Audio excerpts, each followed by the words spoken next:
Legacy Cast, making room for her story so we can remember what's possible and rise together.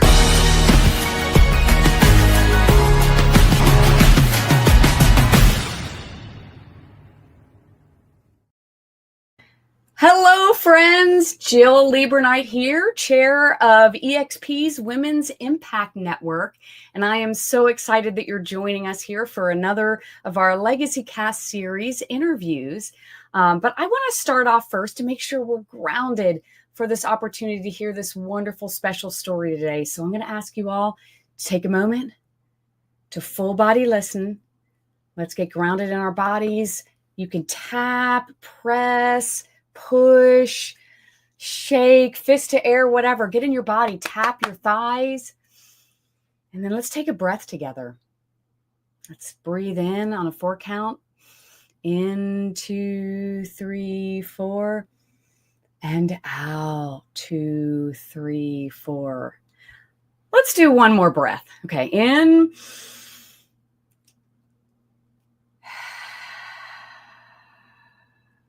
I always need that, and that's how I love to start a good story when I'm listening and introducing myself to someone new. Although this person is not new to me, but as we share here in our Legacy Cast, this is a restorative practice and an opportunity to remind ourselves who we can be for each other and for the world around us. And it starts here by speaking our truth and sharing our story. So have you ever met someone that you just knew from the first moment that you met them that somehow, somewhere, anyhow, that you wanted to collaborate with them and work with them? Well, today's guest, I'm bringing her on, Miss Lynne Miller. She's one of our fellow board members at the Women's Impact Network. She serves as our executive director of operations, but also as a director of marketing operations with EXP. But I had the opportunity to take the Resilient Leader Series program with our mentor, Betsy Myers, this past year. And I met Lynne, and I was so taken and so affected by her grounded presence and her heart leading, problem-solving, creativity mind that I just had to work with her. And I courted her and figured out a way that she could come and collaborate in our Women's Impact Network playground. And so I am super duper excited today to hear and bring Lynne Miller's story to you all. So Lynne, thank you so much for being here. Aw, thanks, Jill. That's so kind of you. So I was reading your little bio, your about me in LinkedIn, and it says, I turn chaos into clarity and big ideas into buttoned up systems. And boy, was that an incredibly creative way of talk. That was the very thing that I recognized about you. Last year, I took this great working genius course with some of our fellow Women's Impact Network ladies in a mastermind. And we talked about, the complementary energies that you can find and work with. And I felt like you were indeed a complementary energy, because I can be a freight train of creative ideas, but I need to pair myself with someone who knows how to, we need bring it all to reality. So tell us, I want to go back to before you had the clarity of, how to bring all this chaos into specificity and clarity. Where did you start? Where did you grow up? Tell me about 7-year-old Lynne. Yeah. Okay. Thank you. So I guess 7-year-old Lynne, I grew up from age, 0 to 10. I was in Brantford, Ontario, here in Canada. When I was 10, I moved to Waterloo, which is where I live today. But as an elementary school kid, I think I was a little bit out of the ordinary in that I didn't like recess. I wasn't into sports. What I wanted to do, I was like teacher's pet. Okay. I wanted to be helping out in the classroom. I wanted to help erase the boards. I wanted to do the announcements. I wanted to like help the kids with their Band-Aids. I just was like an office helper, and I felt so happy and like at home doing those kinds of things. And I think that's just very much like who I am in every facet of my life, is that I'm like, how can I be helping? How can I make this better? What do you need me to do? And I just like feel more comfortable doing that than any other role. So that's who I was. I was like not an ordinary kid. I had friends, of course, but like when I think back of what my childhood was, I think I did a lot of independent play where like in my own head, I was creating things, and I was really into like interior design even as a kid, where my dad would help me create like my room or my house to scale, and I would play with all my little furniture pieces and sorting things out. And I had my binder with my paint chips and my this and my that, and just like I was organized. I was an organized kid who liked to have things planned out. Wow. Do you think you were aware of this? Like, was there self-awareness at a young age that this was a talent and a skill? I think people always called me responsible as a kid. Like they would always say like, oh, you know, Lynne could babysit. Lynne could do that. She's so responsible. And I think people don't say that so much about an adult because you're expected to be responsible. But as a kid, I think people did notice that about me. And I noticed that about myself too, that like I kept getting pulled into scenarios where I was given opportunities to do things maybe like above my age sometimes. And it was fun. I liked it. Yeah. Wow. So where did this responsible for her age go in your, you know, high school years or young adult years? Well, high school, I was into musical theater, which I know you'll love to hear. I don't think you Wait, knew that. what? I was.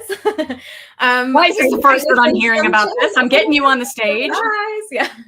I did dance my whole life. So I was in musical theater. I was doing lots of plays and like dance shows in high school. I was on the student council. I was the president of the student council. I was like, emceeing different awards ceremonies and stuff. I was just pulled into a lot of really cool committees. Like I was on a committee for our local newspaper to like give the insight of what the teens of the community were into. And I just had lots of like exposure to cool things.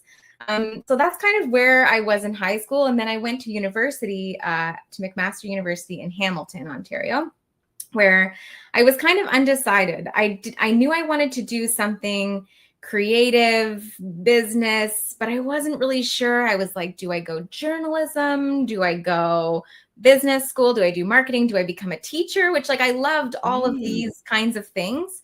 And I ended up going to school with an undecided arts major. I was like, I'll take my first year, I'll take a bunch of classes, and I'll figure it out later. And I ended up narrowing into multimedia, which at the time was like video editing, sound engineering, graphic design, storytelling, and the business side behind like project management of these types of trades. And I loved it because I didn't have to be writing any essays. I was like spending time frame by frame, animating cool videos and stuff. And I loved that creative side of it. And so that's kind of where I went in university. And then I took that knowing, you know, I would end up maybe in some kind of creative field. I always left that program feeling like I was pretty good at a lot of things, but I wasn't an expert in anything. And that bothered me at the time, where I was like, I can't really apply for graphic designer jobs because I'm not a graphic designer. I can't really apply for animator jobs because I'm not really an animator. But I knew enough about all of that it made sense for me to be in that world because I understood those trades. Yeah. So I ended up going to work for a marketing agency that did like direct mail campaigns and email campaigns. And we were working on really cool creative campaigns. And I was in a project management role. And I totally loved this. I like sunk right into that immediately out of school. And actually I got that job in Toronto. I was like, I'm going to move to the big city. I'm going to live in Toronto. So I went in between like exams basically of my fourth year of university to apply for jobs, because you could do things online, but my dad had encouraged me and people had just encouraged me, like, just go there and go meet some people. So I had kind of targeted my list of companies that I was interested in. And I made my route and I went with literal printed resumes. And I went door knocking and I knocked on this one agency's door and I happened to meet the president of the company. He like opened the door and I didn't know who he was at the time. And I just said, hi, I'm looking to see if you have any openings for jobs. Like, this is where I'm coming from. I'm graduating in April. Here's my resume. And he kind of was like, who is this girl who just walked in to apply for a job? And I walked out and he, before I got back to my train, he called me and said, are you still in the city? Like, can you come back? I want to talk to you. And I went back and he hired me on the spot. And like a couple of weeks later, I moved to Toronto and had this great entry-level job at an agency, kind of project managing these campaigns. And I knew nothing about that world. I'd never done a direct mail campaign. I'd never done anything like that. I'd always kind of been on the like creative side of things. So I was learning like crazy. And this agency was really incredible in that I learned from them the importance of like attention to detail and getting it right, getting it perfect. I would work until 11, 12 at night, every night, reading the legal on a little piece of mail that was going out to people. Like it had to be perfect. And that kind of instilled this like almost anxiety in me, like good anxiety that it mattered to be good. Like you had to get it right. And I'm so grateful for that job. I was there for 4 or 5 years and it was such a good start. I'm so grateful that I happened to walk into that place and meet the right person and stay there for a while and learn so much. Well, now I have this image of like Mary Tyler Moore, like a young Lynne in the city of Toronto. Yeah, it was like that. It was the golden years for sure. Yeah. But you know, what I'm really hearing is one of the beauties of listening to stories on a regular basis is tuning into people who were able to tune into their own, what I call big wisdom, like your own internal voice that is telling you to stay in this direction or scoot over here or follow this. And liberal arts, I'm a liberal arts gal, theater trained, arts trained. There is beauty in that, especially as young people, to having a really diverse, wide education at the college level before you know what it is that you want to do, to give yourself a good sort of wide lens of the options. And it just felt like when you wrapped up that degree, that you had that big wisdom of following leads and directions for yourself. And you listen to that.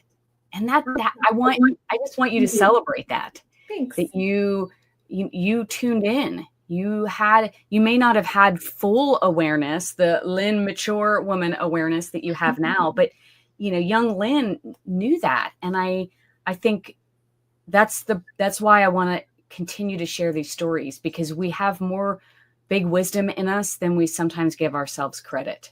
I love that. So were there any challenges, when you were talking about, young Lynne, you were like, I was put into a lot of situations that maybe were above my maturity level.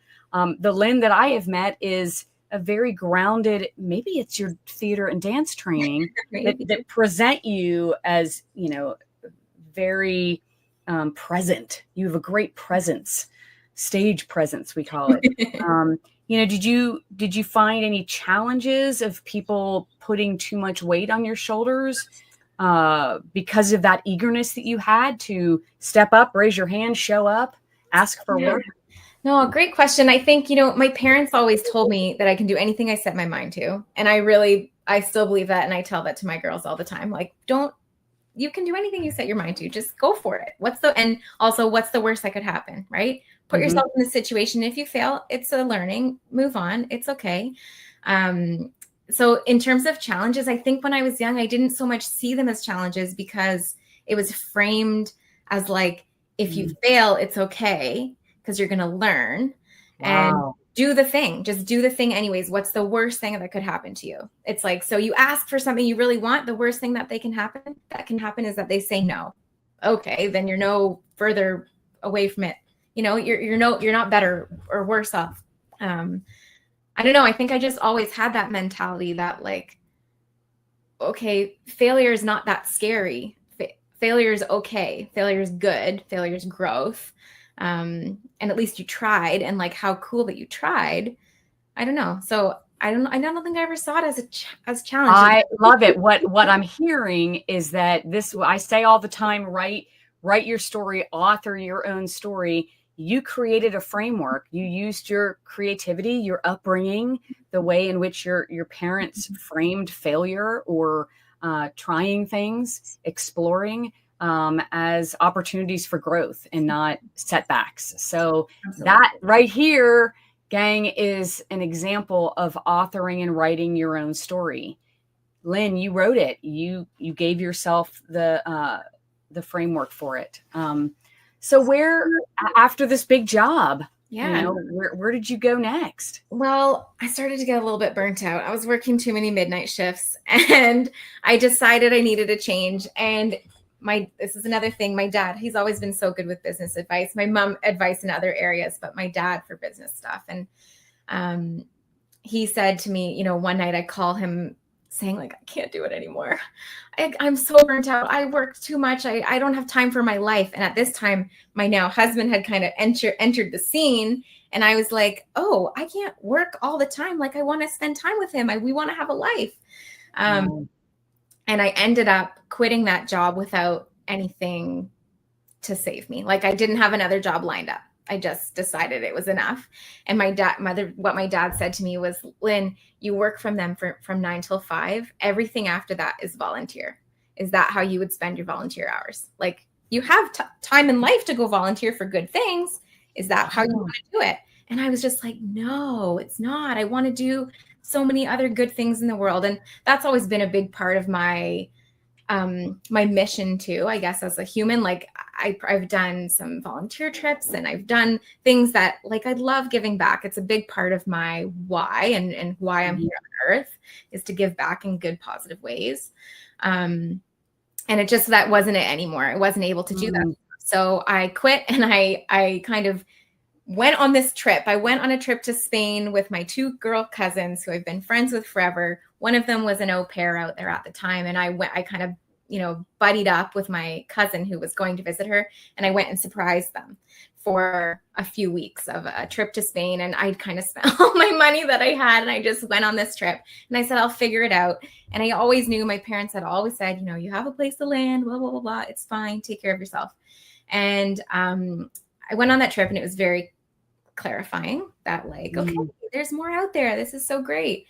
And what I ended up doing when I came back is I ended up freelancing for that original company who hadn't figured out a replacement for me yet. So it was actually a good time for me to like understand my value and kind of say like, okay, I'm going to do it on my terms now. I'm going to work these hours, and it was a mutually beneficial thing. I was helping them out, and they were helping me out. So that was really nice. I was also newly engaged then when I returned from that trip. So I was planning a wedding, and I was like figuring out, are we going to move? Are we going to leave the city? Do we want to buy a house? What's going on? So the timing of that all actually worked out really well.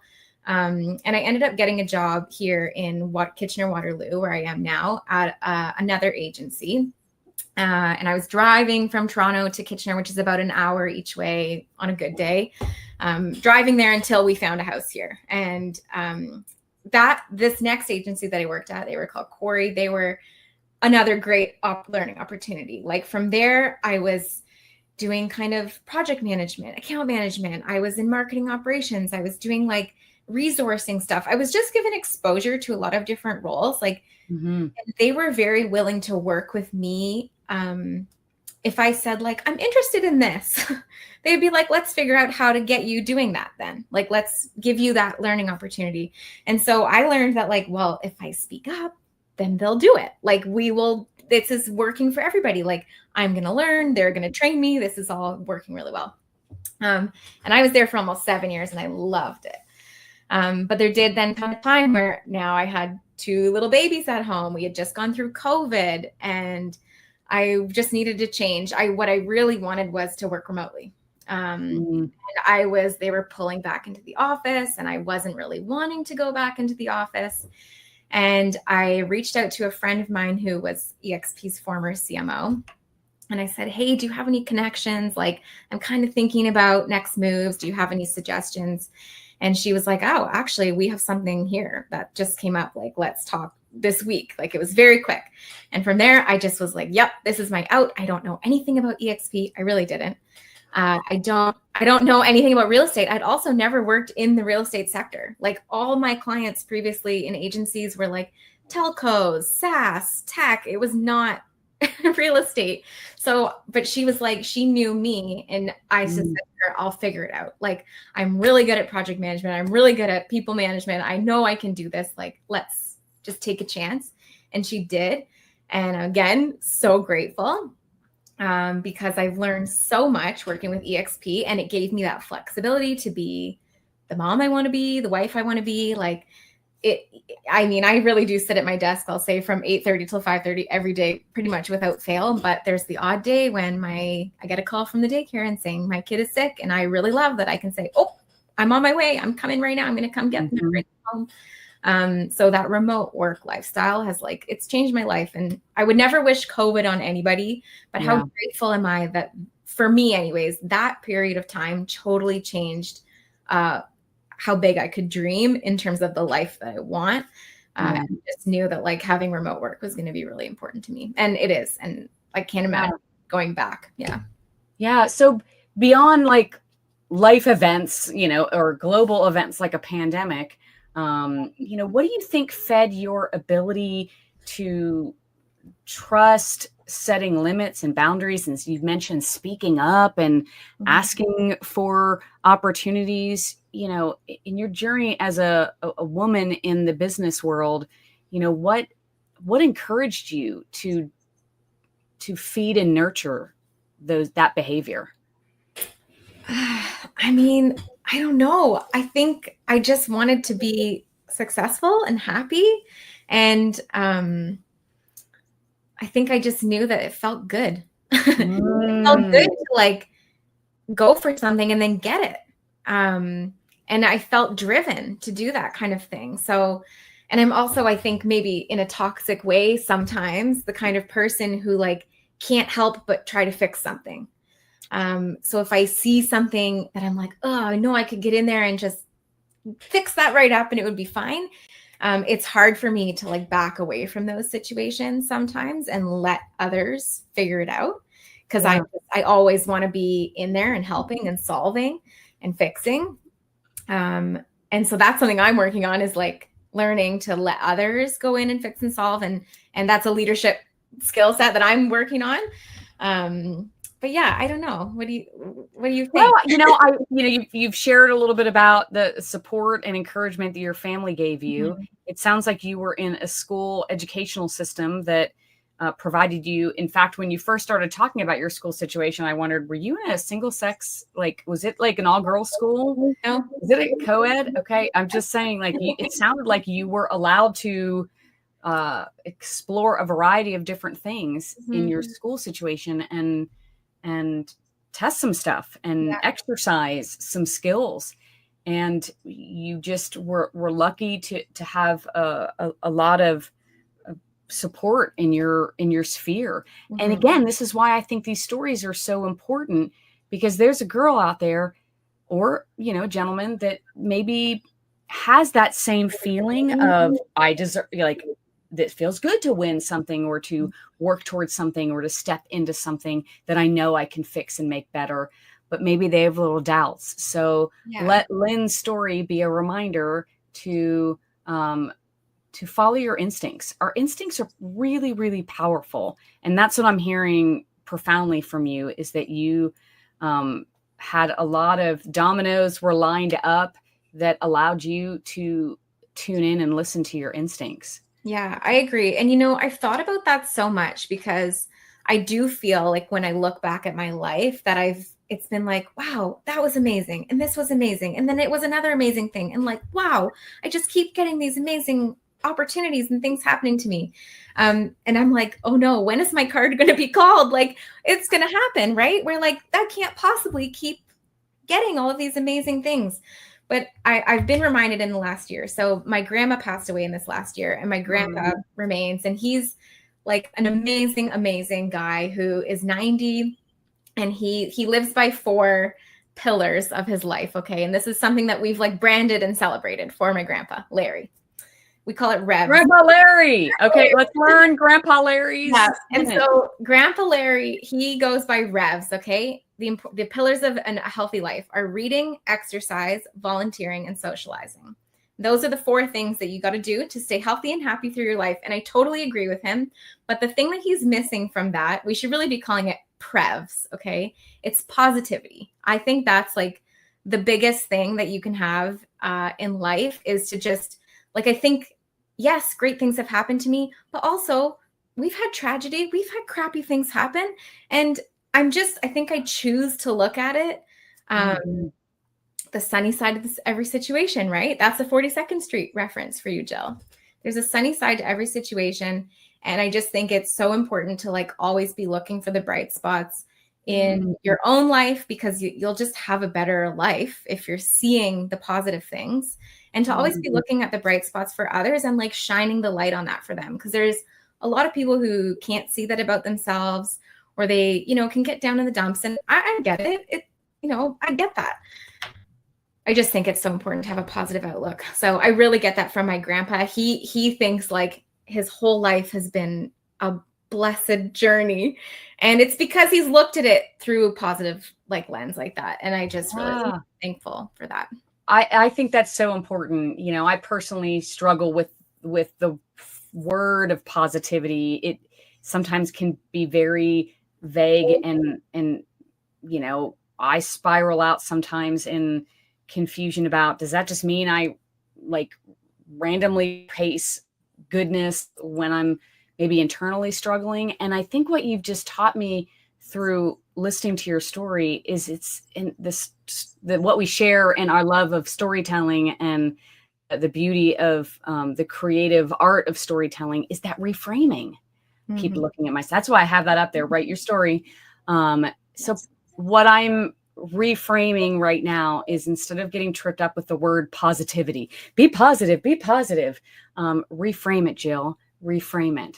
That's what you're teaching me today is, and it can be different for everyone, that reframing, but find a different frame around whether it's failure or hardship or conflict or whatever. Reframe it, because that can make a world of difference. I hear it in you. I see it in you all the time that we work together with the Women's Impact Network. I see this reframing, and I now better understand what it's rooted in. Oh, thank you. So now, early when you were talking about 7-year-old Lynne, young Lynne, you were talking about how she was into interior design. So maybe you were destined. Like when you first said that, I was like, oh, well, she was destined to be in real estate. I've always wondered though. It's always been in the back of my head when I've had moments of doubt in my career. I'm like, well, maybe I could go into real estate. Because I do love it. I love homes. I still do. My husband and I have renovated our home for the last 9 years, and we're not stopping. It's just fun. Passion projects. I love it. Oh my gosh. Well, it's fun having you. And I know when we were in our Resilient Leader class, there was an exercise that we were doing about talking about our role in the real estate industry. And you initially didn't think of yourself as being in the real estate industry. And I was like, girl, you're in the real estate industry. You're a female leader, supporting and encouraging powerhouse female entrepreneurs. You are on the front lines of it with us. Thank you. That's imposter syndrome creeping in for sure, to be like, but I'm not a licensed agent. I don't know about the paperwork. I don't know about the forms. I don't know about the processes, but what I do know is marketing. And what I do know is how to support agents, right? So I'm getting there. I feel more comfortable now. Totally. Yeah. So let's talk about this, like turning chaos into clarity, and your skill of how do you find focus when chaos is going on? How does Lynne find focus to guide people through? I think the first step is to just stay calm. There's no need to freak out. Okay. If things are hitting the fan, okay, it's probably in our world, it's probably a marketing campaign that went out wrong. Okay. Nobody died. No, nothing bad is going to happen. Somebody might get upset. We can fix this. We can apologize. We can make sure it doesn't happen again. We can rectify the problem. We can move forward. Yeah, I think the clarity, I'm an information gatherer. I feel like all the time I'm like just naturally observing to see what I can learn, first and foremost, but also like I'm drawing connections to things all the time. So if somebody says something in one meeting, I'm like, oh, that could play into this, which could do that, and this, and this, and this. And I'm always trying to connect those dots for people and for myself. So I think I just kind of naturally, I know I say in my LinkedIn profile as well that like, I love untangling messy messes, which is true. Yes. I like love to get a big dump of like documents and somebody say to me like, what do we do with this? I'm like, oh, let me figure it out for you. I would love to like just turn this. Thank goodness like, there is a Lynne Miller that loves a messy mess to be dumped on her desk. I do love that. And I think that, again, that's just like a natural part of who I am. I'm like, give the mess to me. I'm going to make it like beautiful and organized for everybody. And we're going to be able to move forward. But I think my superpower in that realm, like when I'm in those situations, is the calm. I've often been like told that I'm the calm in the chaos. And I didn't really realize that about myself. I do love watching like ER shows and stuff like that. So I think that the chaos is like somehow calming to me. I don't know what that says about me, where I like love to be in a stressful situation. I love the like adrenaline rush of something, which marketing is like that. I don't know, like, you know, how much you know about the inside of what a marketing team looks like, but it's fast. And we are executing on stuff like every day, every minute, new requests coming in, execute. And I love that. I love the triaging. I love the like prioritization and the, I just like organizing the chaos. So, but the calm for sure helps me get there faster. And again, just like keeping a positive attitude and making sure that like everybody has what they need. I love to give praise to people. I'm like the kudos queen. I'm a big fan and a believer in the power of a kudos. And I really try to like intentionally stop to take time to have a bit of fun. Like, I know we're here to do work, but let's have some fun. Let's like chit chat with each other and get to know each other, which is hard to do in a remote environment, right? Yeah. Where our whole marketing team, there's 30 plus of us. We all work remotely all over North America. We've met each other like 2 times in person. And it's hard to build relationships with people remotely, but you manage to do it. And we, you know, we try to like take moments to have a bit of fun and remember that it's not all work, execute. Wow. I like that. That's something that I bring to a team, is the like ability to kind of step back and be like, okay, what does everybody need right now? What's the vibe? Are we feeling really stressed right now? Do we need to have more fun? Do we need to like take a moment and say thank you to somebody for something big they just did that was really hard? I like love that role of leadership where I can kind of like sit back and assess and be like, what does everybody need right now? I have experienced that firsthand. You are indeed have an excellent ability to step back, pull the lens back, and assess quickly. And, you know, anyone that's been in the creative arts knows that you can't create when you are in tension. You're able to accomplish so much more when there's breath in the room or in your mind. Yeah. And it's so much easier to collaborate when everyone feels valued and has a place at the table. And it sounds like you're able to combine those two things. Yeah. Of helping stay calm in the chaos and bring the kudos the accolades, and make, you know, help people feel recognized and valued in their hard work. Those two things are a 1-2 punch, I think. Thanks. In the work that you do. So, so what do you like to do when you're not, you know, going in and fixing a pile of mess? Relax. No, no, in my personal life, I've got 2 girls. They're 6 and 4. So I'm in like awesome stages with my kids where they're just so fun and chatty and creative, and they love to be outside. Like, I feel like we're raising really cool kids. I'm so proud of our kids. So you're from Canada, and like the few times that I've been in Canada, and when I love traveling and like digging into the culture and routines of different countries and communities. They talk a lot about the importance of nature. So like, do you feel like nature really feeds and nourishes you? Yes, 100%. And I'm so fortunate that my family has a cottage in Northern Ontario. So most weekends through the summer, we are driving 4 hours up the highway to get to this oasis where our kids can run free and play in the lake and play in the sand and play in the forest and climb the stumps and climb the rocks. And they love that. So we put in the effort to like do that as much as our calendars allow, really. And yeah, I do definitely feel connected to nature. I start every day with a walk, even if it's 10 minutes around my block. Like it's very important part of my routine to like get out and, they say, touch grass, right? Well, Grandpa Larry? No, Grandpa Larry. That exercise. How is that important? Yeah. So yeah, I need a Grandpa Larry list on my board so I can remember. He's a legend, man. Legendary Larry. Anyways, yes, I do feel like I do feel very connected to nature. Yeah. So nature, are your kids going into any of the arts? Are you a stage mom? Yeah, no, I became a stage mom like as of yesterday. Jill, my daughter Molly, the 4-year-old, she just started her first dance class. So that was really fun. She looked so cute. Like young dance classes. I know, little skips across the studio. It was so cute. Whereas our other daughter Rachel, she's 6, and she is a very interesting little girl. She's like years beyond being 6.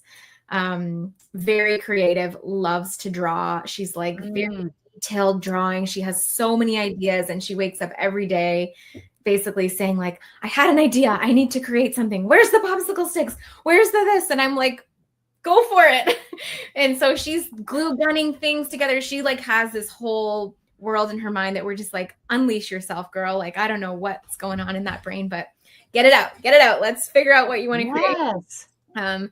So yeah, I mean, I love that I have these creative little kids, and Molly's a little bit, she's like going to be more sporty. I can tell she's like got the physical. She loves to be strong and do physical things. But they're both so fun. And yeah, that's what I'm spending my non-work time doing, is like raising these awesome little humans. Well, since you're a mom of young girls, like, are you seeing any challenges that these young women are facing in today's world, and how are you handling it? I would say not yet. We have been very intentional in our parenting to not introduce screens. Like, they don't have iPads. They don't care about that stuff, which I feel very proud of. I recently read the book, The Anxious Generation by Jonathan Haidt. I've been hearing about that. If you're a parent or not, it's like, wow, read that book. The statistics were staggering to me. And it was actually for us a very affirming book to be like, you know what, we're doing the right thing. This was like validation. No phones, no social, like I don't want to do any of that stuff because I'm scared of it. I'm scared that it's going to do it to little kids. So again, so grateful for our opportunity to be able to get up north and like have them feel connected to outside and like run free and just be themselves. Yeah. So I haven't run into any challenges yet. Like, they're still pretty little with being girls, I would say specifically, but I'm sure it's coming. And yeah, I'll take all the advice on that, on just like how to keep them these like great little unaffected humans. Cause yeah, it's a scary world out there. Well, we started, being a part of that Resilient Leader program, where we really did a deep dive into the new and latest research on imposter syndrome and tall poppy syndrome, which if you don't know about it, Lynne and I are here to, reach out to us, the Women's Impact Network, and we'll teach you all about it. But, we're continuing to grow and learn and expand our understanding of how we get tripped up, even though we are reframing and staying positive and, hoping to plant good things into the world and circles over ladders and helping women rise. There's still times where we get tripped up. So I'm glad that I had a chance to go through that class with you and many other women who were at a variety of different points in their life, exploring and deeply examining how can I bring greater awareness to this process. Mm-hmm. So, where are your daydreams taking you? Like when you daydream, in the future? Yeah, I mean, I feel like I don't have a lot of daydreams at the moment. I'm pretty in the moment right now with like raising little guys, and I don't know. I think there's little things like I'd love to own some income properties one day. I'd love to spend, more time outside, honestly. And like up north, I'd love to just have time to write, get back to some of the things I think that I felt connected to in my like university days when I was really in that kind of creative exploration, being exposed to so many different mediums of creating. Yeah. I feel like when I have more time one day, again, I would love to get back to I love writing, which now with ChatGPT, I'm like, do I even remember how to write? I don't know. Can I still write? And like art, I love art. I love creating stuff on my computer, fun stuff. Like, I don't know. I would love to get back to some of those creative practices that are just like fueling for the soul, that maybe don't have like a brief that come with them. It's just like, let's see what I want to create. But yeah, that's my daydream. But I don't daydream a lot right now. Well, Lynne just recently helped us realize a dream that we had at the Women's Impact Network. We just launched our At the Table toolkit and program, which is helping to empower all of our women leaders to go out regionally, locally, and gather. For women, it's our fifth or sixth response to our nervous system's response to chaos. We tend and mend. We gather and huddle. And so we are empowering women with tools and opportunities to tend and mend and huddle and gather and circle up locally. And I felt like I experienced you unleash your creativity art-wise with our toolkit. It's a beautiful toolkit, and it was very, very fun, both organizationally, but creatively. And I always say, that organization is an aspect of creativity. It's thinking through and creating something out of nothing in some situations. So we're greatly appreciative of that. How was that experience? So that was not an EXP like assignment. You are, if you don't know, our Women's Impact Network is both agent and staff led. We are, a first of its kind combined program. So this work is the volunteer work that Lynne is doing after hours. How is this work feeding your soul? I feel so grateful to have been exposed to so many amazing women through WIN.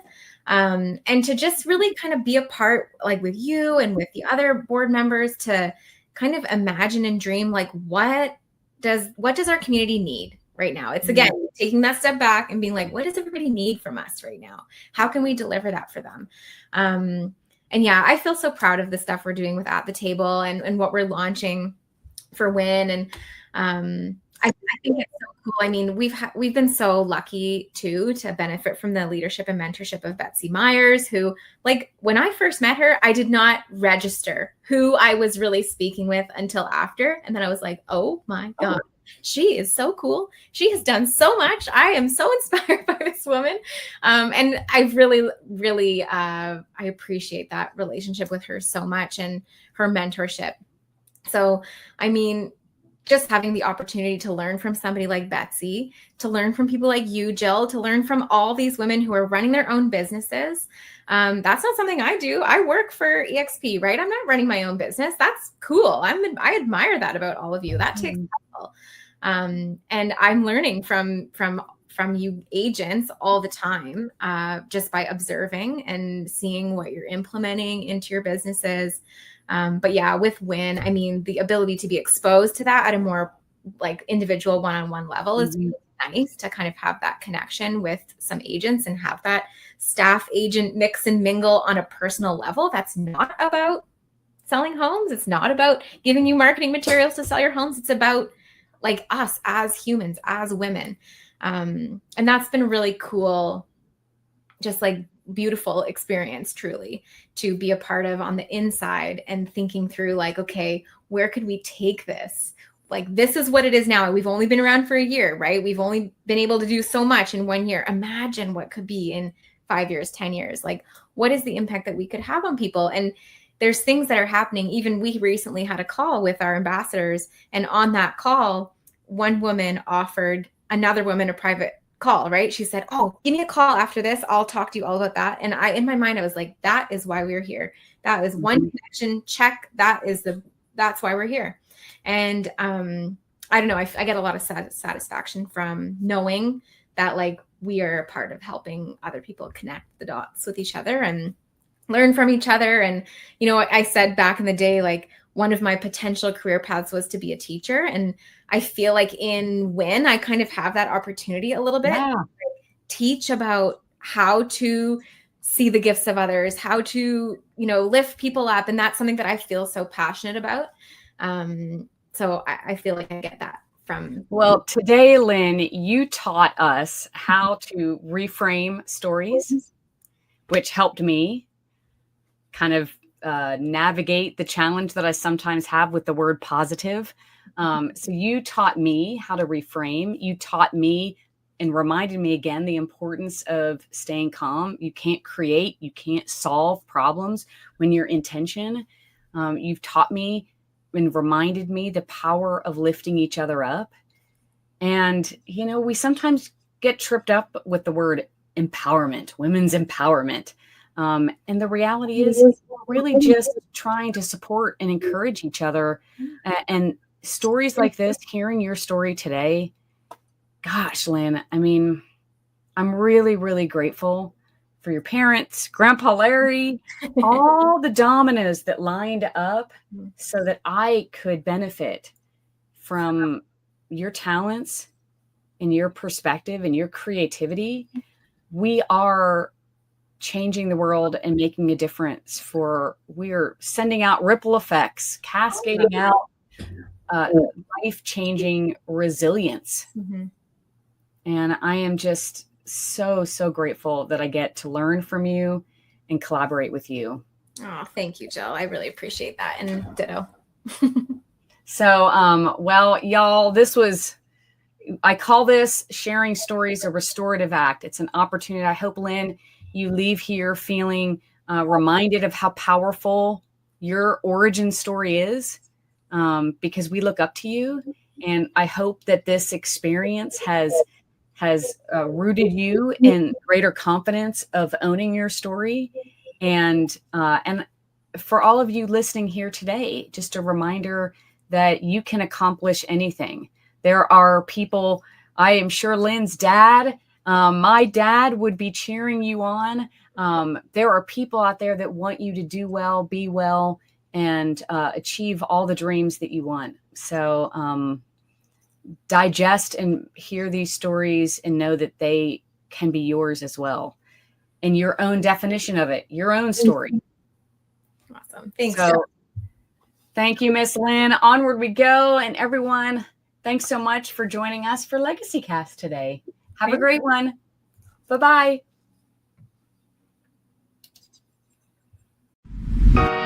Legacy Cast. Making room for her story so we can remember what's possible and rise together.